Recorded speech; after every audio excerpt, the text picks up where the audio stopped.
Barack Obama launching the opening shots of what's shaping up to be a heated war of words with President Trump on the road to the midterms. During his return to the campaign trail in Illinois today, Obama unloading on what he calls the political darkness of the GOP and his successor in the White House. He's just capitalizing on resentments that politicians have been fanning for years. The politics of division and resentment and paranoia has unfortunately found a home in the Republican Party. They're undermining our alliances, cozying up to Russia. What happened to the Republican Party? We can't just put walls up all around America. Walls don't keep out threats like terrorism or disease. We do not pressure the Attorney General or the FBI to use the criminal justice system as a cudgel to punish our political opponents. You need to vote because our democracy depends on it. The former president taking a shot at Fox News while criticizing Trump for his attack on the media. It shouldn't be Democratic or Republican to say that we don't threaten the freedom of the press because they say things or publish stories we don't like. I complained plenty about Fox News. But you never heard me threaten to shut them down or call them enemies of the people. President Trump quickly responding during his speech in North Dakota. Yeah, very popular guy here was just interviewing me. You know who I'm talking about, great guy. And he said, what do you think of President Obama's speech? And I said, I'm sorry, I watched it, but I fell asleep. I found he's very good for sleeping. Greg, which is funny because President Trump doesn't really sleep. I know, doesn't even need sleep, so that's quite a feat Better there. Than Ambien. What do you think about what a contrast in styles. It was at 1 o'clock and 2 o'clock. Yeah. You know, President Obama's like drinking a dozen pina coladas on the beach. It tastes sweet and it looks like fun. Then you throw up all night and remember nothing. He talks like he was the greatest president. You know, he lost 76 House seats and 15 Senate seats. So good luck with having his support. It's not going to help much. And the problem with all of his digs, you don't have to look very hard to find out that he's guilty of every single one of them. Yep. He talks about Trump targeting the press, James Rosen tapping phones and emails.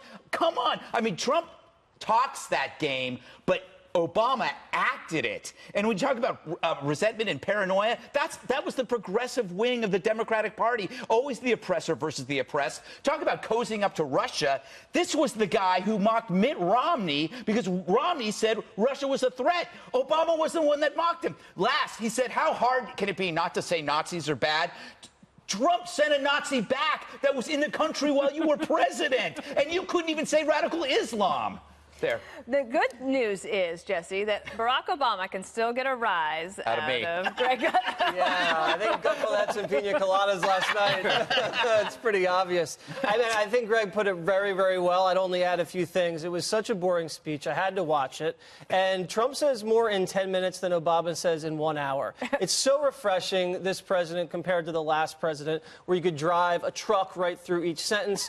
But if you look at the specifics, and I'll go through it again, division. President Obama went out and called half the country bitter clingers. He said, if you disagree with me, you're racist. He says, if you want border security, you're xenophobic. And he said, if you're against radical Islam, you're an Islamophobic.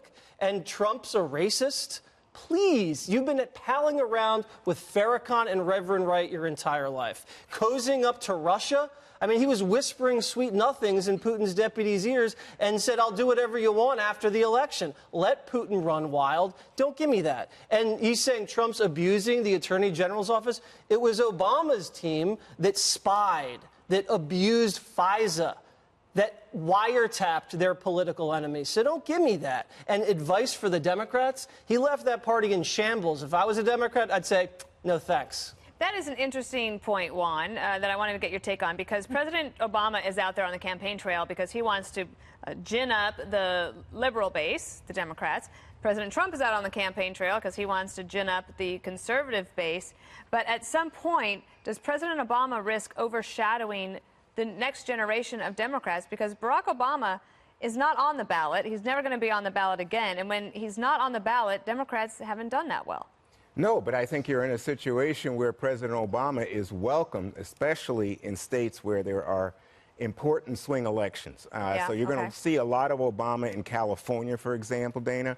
You'll see him in Illinois. He'll make very targeted strategic trips because I think they're aware that he is a figure that the Greg Gutfelds of the world want to beat up on and say, oh, it's Obama. I love it's Obama.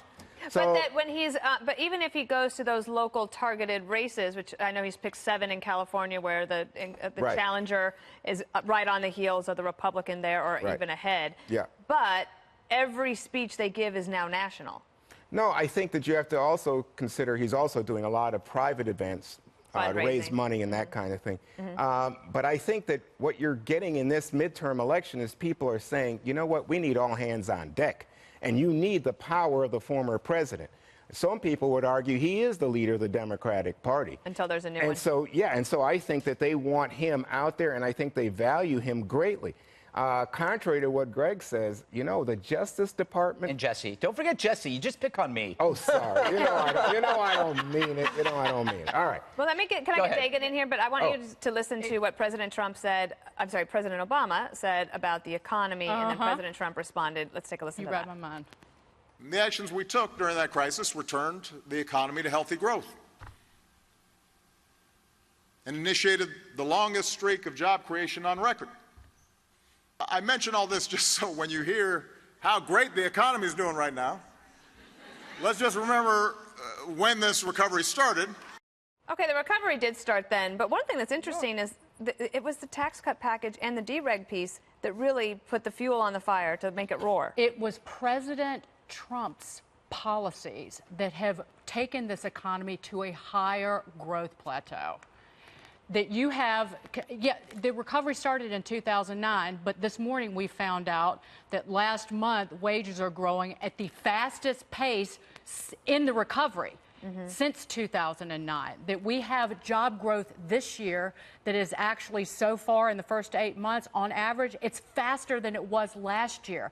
That is utterly remarkable. Consumer confidence, 18-year high. Factory growth, 14-year high. This economy is firing on all cylinders. It's because of the tax cuts, because of the deregulation, and not one Democrat voted for the tax reform, the tax cut package. Thank God. So he's on, but you know, what are you going to run on? You're going to run on the deficit? He doubled the national debt. Who? President Trump? Obama did. Let me just he tell you doubled the national debt. For what, Dagan? So to get us out of a terrible recession. Wage growth flat in this country right now. No, it's not. 2.9%. I will not sit here and have somebody tell me it's flat. It's not. Flat. Disposable income in this country, adjusting for inflation, is growing at 2.9%. That is adjusting for inflation, and it's largely because of the tax cuts. And by the way, the policies that pulled us out of that deep recession, it was the Federal Reserve and it was President Bush who came up with the bank bailout and the bailout of the autos, whether you like it or not. So you don't want to give credit where credit's due, but let's just talk about the economy as is now. You see consumer confidence high, and I think that is a tremendous boost to our economy at the moment. But guess what? People are spending on credit, their credit cards. I would say this to Obama about this economy. You didn't build that. That's what I would say. You didn't build that. Yeah, he didn't. And again, Trump supercharged it. It was the weakest recovery since World War II. You want to play and now politics. we have a much better economy. You want to play politics with this. There was a great quote. I think it was Steve Forbes. I just watched it on Fox Business Network, which is a great network, by the way. And he said if there was a head coach that led a team to a bunch of 8-8 records, and he was there for 4 or 5 or 8 years, let's just say, and then you have a new coach come in the first year, they make the playoffs. That'd be like the old coach saying, oh, you know, that was all me. I did that. No. New coach, new system, new game. I believe in my heart that President Obama, when these jobs numbers come out and these economic numbers come out, he's sitting there watching them going, miss, that they're rooting for the economy to stink to high heaven. And I think that that's a loser. That's your Bill Maher actually said he wanted the economy to crash. That's your attitude about the way you would feel Democrats, but it's not. And that's the why you go after Obama, who in fact lifted this economy up and should be saluted for. It's just like the speech today. He didn't get enough salutes when he was in the White House in 8 years. Here's Obama being hopeful, speaking to our better nature as Americans, calling on us to try to save this republic. And instead, you're going to say, oh, didn't Obama criticize Fox News? Yeah, but he didn't try to shut it down, which is what Trump is trying to do, calling people enemy of the American people. Last word to Greg, and then we got to go. Trump's not trying to shut it down. What we're doing here is we're seeing a pretty decent contrast. President Obama is all eloquence, feel-good words, no deeds ever. Trump, his words are blunt and rude, ticks people off, but all the deeds are really good. Yeah. It's the best contrast you could ever have. So you have a smiley face who gets nothing done, or you get a jerk that gets something done. I'll take the jerk. I tell you what, why don't you try telling that to Osama bin Laden? Why don't you try telling that to the Federal Reserve when you say, who rescued this economy? I already shook Rob O'Neill's hand over that. It's an interesting time. Interesting. It's going to get better, Dana.